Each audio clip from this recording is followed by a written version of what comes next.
എങ്ങനെയാണ് ആ ചെളിയിൽ നിന്നുണ്ടാക്കി ഇഷ്ടിക ചുമന്ന നിറമായതെന്നറിയോ?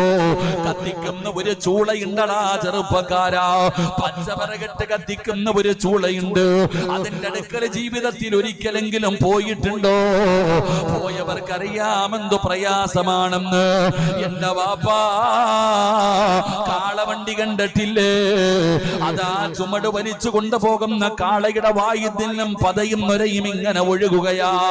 എങ്കിലും നാളെ പടച്ചറപ്പിന്റെ കോടതിയില് അല്ലാഹുവേ ജനങ്ങളുടെ വായിൽ നിന്ന് പതയും നൊരയും ഇങ്ങനെ ഒഴുകുകയാണ്.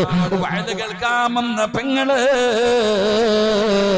ചോറ് വെക്കുന്ന സമയത്ത് കലത്തിനകത്ത് കിടന്ന് ചോറ് തിളയ്ക്കുകയാ. അടപ്പ് മാറ്റുമല്ലോ നിറഞ്ഞു പോകാതിരിക്കാൻ. എങ്കിലും